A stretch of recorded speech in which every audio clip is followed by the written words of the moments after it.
Good morning students. आज हम sixth class का एसएसटी का फर्स्ट लेसन का थर्ड पार्ट करेंगे। बच्चों, एक लेसन के थर्ड पार्ट इसलिए किए हैं क्योंकि वीडियो ज़्यादा लंबी ना हो और आपके पास टाइम से पहुंच जाए, क्योंकि लंबी वीडियो होने के बाद वो सेंड नहीं होती, फिर आपका टाइम से आपके पास पहुंच नहीं पाती है, तो आप वेट करते रह जाते हैं कि हमारा वर्क नहीं आया। तो हमने इसलिए एक लेसन के 3 पार्ट्स किए हैं। इसी तरह से हम एक लेसन के 3 या 4 पार्ट्स में डिवाइड कर करके आपका जो ये सिलेबस है उसको कवर करेंगे। तो सेकंड पार्ट में हमने आपको आर्कियोलॉजी सोर्सेज करवाए थे और थर्ड पार्ट में हम आपको लिटरेरी सोर्सेज करवाएंगे। तो आज हम आपको लिटरेरी सोर्सेज करवा रहे हैं और लिटरेरी सोर्सेज में हमें जो भी वहाँ के जो रिकॉर्ड मिले हैं वह लिखे हुए मिले हैं। और जो हमारा जो फर्स्ट पार्ट करवाया था, मतलब जो सोर्सेज का जो फर्स्ट पार्ट करवाया था उसमें हमें कोई भी लिखित साक्ष्य नहीं मिलते हैं। हम केवल जो बिल्डिंग्स वगैरह थी उनको देख के उसके जो वहाँ का जो टाइम पीरियड था उसके बारे में पता लगाते हैं। लेकिन लिटरेरी सोर्सेज में हम वो जो सोर्सेज है उसमें हमें लिखे हुए रिकॉर्ड मिले हैं जो हमें पास्ट के बारे में बताते हैं। ठीक है, तो जो एंशिएंट टाइम मतलब लिखे हुए होते हैं तो उनकी एक जो लैंग्वेज है वो भी होगी, क्योंकि रिकॉर्ड किए हुए हैं, जो रिकॉर्ड हैं लिखे हैं तो इसकी एक लैंग्वेज होगी। तो एंशिएंट टाइम में हमारे पास जो राइटिंग की जो लैंग्वेज थी वह थी प्रकृति, पाली, संस्कृत और तमिल। ये 4 ही भाषाएं थी जिसमें हमें जो भी अलग अलग जो हमें बुक्स वगैरह मिली हैं जिनको पढ़ के हम बता सकते हैं कि जो वहाँ का समाज था वह कैसा था। तो वह चार ही भाषाएं हैं। जो हमारे महाभारत और रामायण है वह संस्कृत भाषा में लिखे गए हैं। तो ये बताए हैं कि कौन कौन से जो हैं जो संस्कृत भाषा में लिखे गए हैं, कुछ पाली भाषा में हैं, कुछ तमिल भाषा में हैं, कुछ सोर्सेज हैं वो प्रकृति भाषा में भी मिले हैं। जो लिटरेरी सोर्सेज है उनको अलग अलग पार्ट्स में डिवाइड किया गया है, जो अलग अलग कैटेगरी है वह कैटेगरी में डिवाइड किया गया है। तो फर्स्ट हमारी है रिलीजियस कैटेगरी।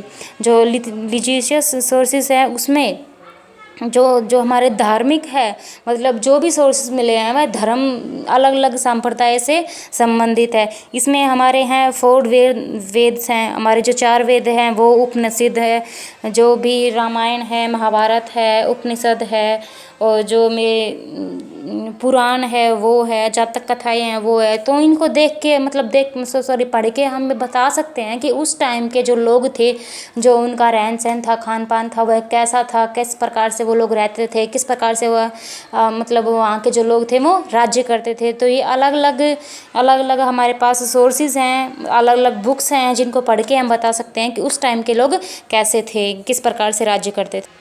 हमने आपको बताया जो रामायण और महाभारत थी वह संस्कृत भाषा में लिखी गई थी। और दूसरे है बुद्धिस्ट, जो भी बौद्ध धर्म से संबंधित मतलब जितने भी हमें लिखे हुए जो शख्स मिले हैं, मतलब जो बुक्स मिली हैं, या फिर जो बौद्ध धर्म के जो अनुयायी थे उन्होंने जिस मतलब पाली भाषा का प्रयोग किया गया था, अपने जो उपदेश थे वह पाली भाषा में दिए थे।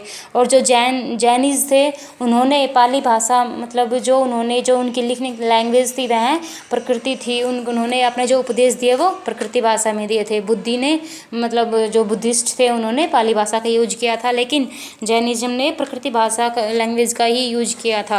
अब नेक्स्ट पॉइंट है हमारा, नेक्स्ट पॉइंट है सर्कुलर लिटरेरियन। इसमें है जो हमारे जो रिलीजियस थे वह धर्म से संबंधित थे, लेकिन जो ये सोर्सेज हैं उसमें कोई धर्म नहीं है, मतलब कोई भी धर्म से रिलेटेड नहीं है। वह सभी धर्मों को समान मानते हैं, सभी धर्मों के बारे में लिखा है, दो धर्मनिरपेक्ष है। इसमें हम इंक्लूड करते हैं जैसे पोइट्री है, जो भी कविताएं हैं वो, स्टोरी है वो, या फिर जो बाहर से जो यात्री आए उन्होंने अपने यात्रा वृत्तांत में जो भी लिखा है वो इसमें इंक्लूड करेंगे।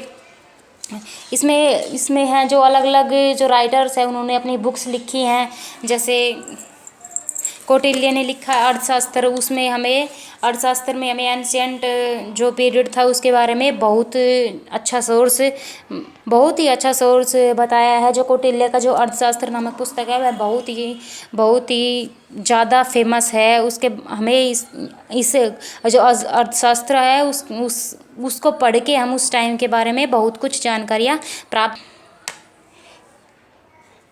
अगला है कालिदास है। कालिदास का भी एक नाटक है जो अभिजाना नाशाकुंतलम है। जो यह इसमें भी उस टाइम के जो राजा महाराजा थे उसके बारे में लिखा है। वह लोग कैसे राज्य करते थे, कैसे अपने साम्राज्य का विस्तार करते थे, जो उनकी इकोनॉमिक जो सोशल कंडीशन थी वो कैसी थी, पॉलिटिकल कंडीशन कैसी थी।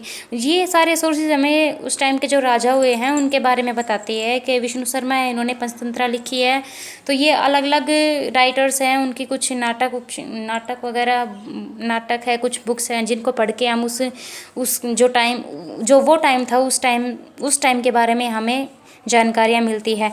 अगला है हमारा ट्रेवलर्स एंड अकाउंट्स ऑफ, जो मतलब जो भी हमारे उस एंशियंट टाइम पे जो भी यात्री आए थे उन्होंने अपने यात्रा वृत्तांत लिखा था। जो फॉरगन्स आए थे, जो विदेशों से यात्री आए थे, उन्होंने मतलब आए, उन्होंने यहाँ पे कुछ साल रहे और यहाँ भारत को देखा, उसकी जो इकोनॉमिक जो पॉलिटिकल कंडीशन थी उसके बारे में उसको देखा और उसके बारे में अपनी एक पुस्तक में लिख दिया। मैगस्थनीज की जो मैगस्थनीज था वह उसने अपनी पुस्तक लिखी थी इंडिका।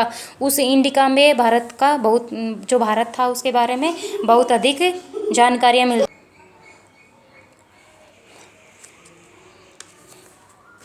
जो मैगस्थनीज ने इंडिका दी वह वहाँ की फेमस बुक है और यह बहुत ही अच्छा सोर्सेज माना गया है। और इस इंडिका में हमें भारत के बारे में और उसके बारे में बहुत अधिक जानकारियाँ मिलती है। अगला है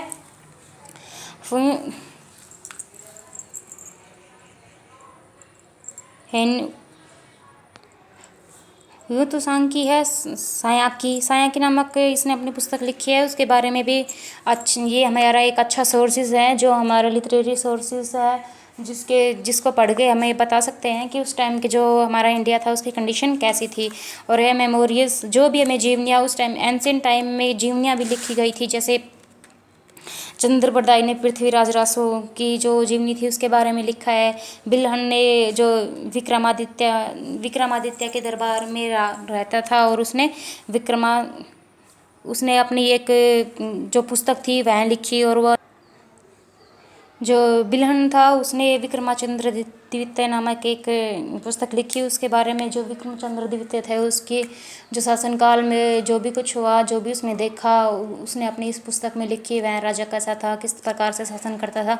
तो वो सारे सोर्सेज हमें देखते हैं कि लिटरेरी सोर्सेज से लिखे हुए हैं, बहुत अच्छे सोर्सेज हैं जिनको पढ़ के हम बता सकते हैं कि उस टाइम का जो पीरियड था उस टाइम को कौन राजा थे, किस प्रकार से उन्होंने शासन किया। तो इसी के साथ हमारा फर्स्ट लेसन कंप्लीट होता है। सेकंड वीडियो में हम सेकंड लेसन करेंगे। Thank you very much.